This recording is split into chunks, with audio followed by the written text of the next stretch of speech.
Ladies and gentlemen, Craig Ferguson. Hi, hi. Tomorrow's just your future yesterday. Hi. Hi, everyone. Hey, hi. Welcome to Los Angeles, California. Welcome to the Late Late Show. I'm your host, TV's Craig Ferguson. Please sit down, relax. Open up a can of whoop-ass. Don't even know what I mean by that. I had a nice weekend. It was a lovely weekend, and it's a great day for America, everybody. It's a great day for any number of reasons, which I'm now about to try. Let's see. NFL football returned to the Superdome, so congratulations to City of New Orleans. Get to the Superdome. Support your NFL. Governor Schwarzenegger announced today he's given up Hummers for...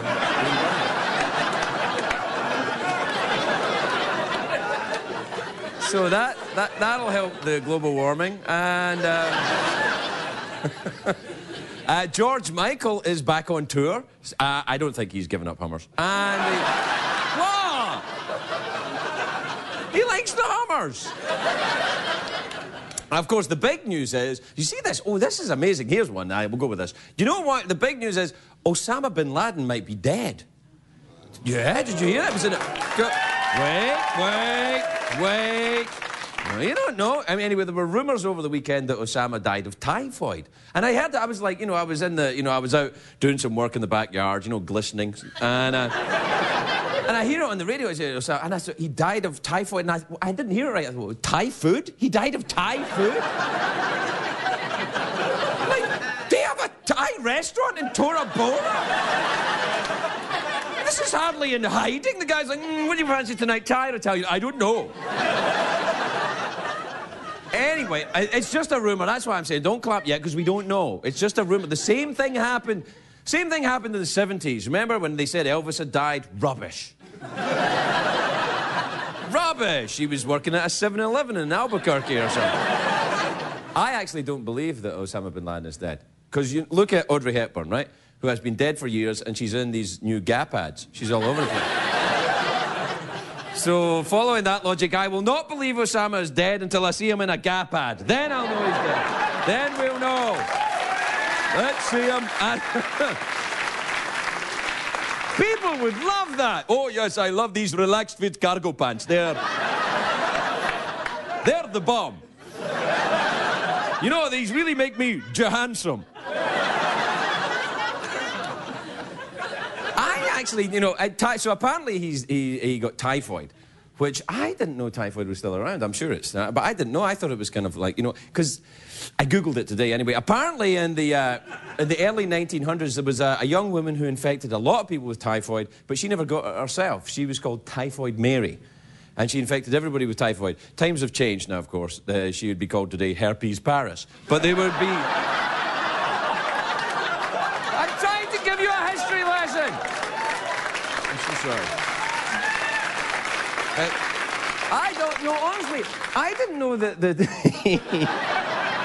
I didn't know that the typhoid was still around. I thought it was kind of like, SARS. I thought it was like a one-hit wonder, it was like... Because SARS was kind of like the Chumbawamba of disease, wasn't it? Actually, I think Chumbawamba was the SARS of music, but whatever it is.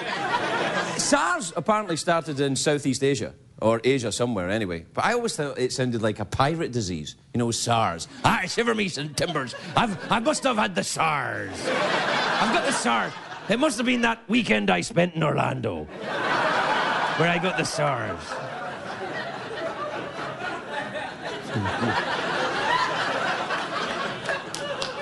Hey, do you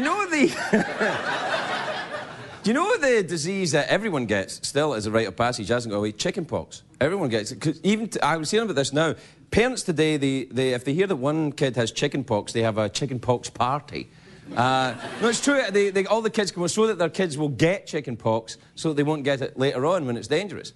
Which, I don't know how sensible that is. But anyway, that's what they do. I've never been to a chicken pox party, is what I'm saying. I've been to a herpes party. It wasn't. It was more like a surprise party. 2 days later, surprise! Actually, it's not this. Surprise! That's not what you do, apparently. Didn't we do a herpes joke a minute ago with Paris Hilton? See, that's the thing with herpes, it just comes back when you don't expect. But anyway, I'm talking about the typhoid. I thought the typhoid and all, I thought they were wiped out by penicillin, but I didn't know that this was still going on. Penicillin, by the way, discovered accidentally by a Scottish biologist called Sir Alexander Fleming. Yes. He noticed that mould had therapeutic properties. You know, that mould, penicillin grew on mould. Realtors still try that in Scotland when they're selling houses to you. Oh, yes, it's damp, but think of all the diseases you might cure with the... There's a lot of very good doctors come out of Scotland. There was another Scottish doctor, was James Lister, who noticed when he washed his hands before he performed surgery, if he washed his hands in alcohol and kept the place clean, that more patients survived. That's it. He discovered antiseptic. James Listerine is named after him. Listerine. It's true. It's shocking that a Scottish guy found another use for alcohol other than... Like, that's the real surprise, really.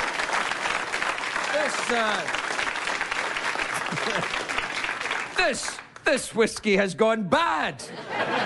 But we can't throw it out because it's whiskey. And it cleans my hands and it makes my breath smell fabulous. If I swill it around my mouth, perhaps my teeth will get drunk. Because, you know, back in the olden days, when at that time, surgeons were also barbers. Did you know this? I got this all on the Google today. The surgeons...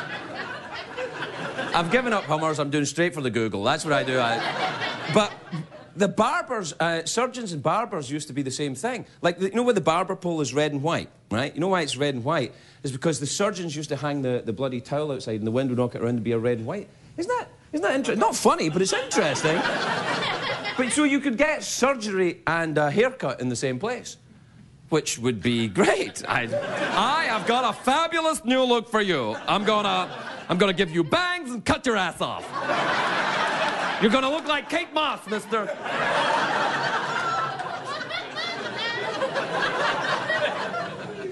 Now, growing up, my family doctor was a very good doctor called Dr. Cameron.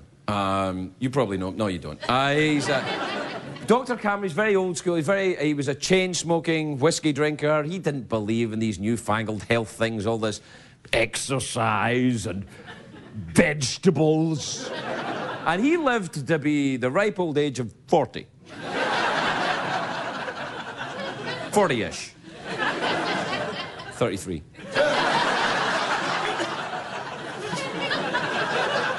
Now, you see, the reason why I am a bit of a hypochondriac, that's why I, know all about doctors and health and, barber poles and stuff. Because because if you tell me the symptoms, I've got them. If I read about symptoms, I've got them. That's why I go on the WebMD and on the WebMD, I go on that, and I'm a mess by the time I get off of that. I'm like,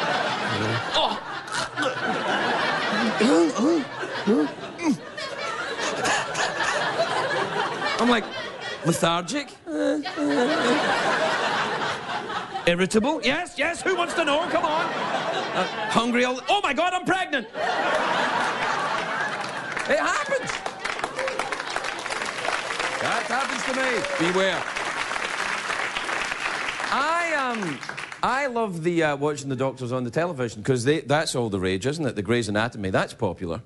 People like the Grey's Anatomy. You learn all about doctors. You learn about doctors in Seattle. They're all trampy, anorexic crybabies, apparently. But the hospitals in Seattle are nice because they play Coldplay all the time. And I like House as well. I like House because you learn that good doctors are very grumpy. That's how you can tell a good doctor. Because that's what separates the TV doctor from the regular doctor. TV doctors, very handsome TV doctors, and also they really care. And I realize... Try getting an appointment with a real doctor. They don't even... House doesn't do house calls, and his name is House. But you try and get an appointment with a real doctor. I call my doctor, I say, can I have an appointment? And they're like, yes, you can come in 2 weeks. I'll go, well, I'll either be better or dead by then. I know a guy, actually, who went to medical school, who became a doctor. He went to a medical school in Glasgow, and the professor, at the start of the first term, wanted to weed out all the squeamish students. So he brought out a case, a glass case, with a large piece of gentleman's equipment in it. Pickled. You know, it was off a dead tribesman in New Guinea or something. No, it's true, and he brought it out because they want to see who's the squeamish, and they've got this thing, and the natives stretch it with stones, apparently, or something. It's very big, and he brings out this thing and looks at it, and two of the female medical students ran out screaming. And the professor said, "There's no rush, girls. The flight to New Guinea doesn't leave until Wednesday." So... True story. All right, that's all we got. We got a big show tonight. Lauren Graham is here, everybody. Ned Griffin is here. Joan Jett and the Blackhearts are here. We'll be right back.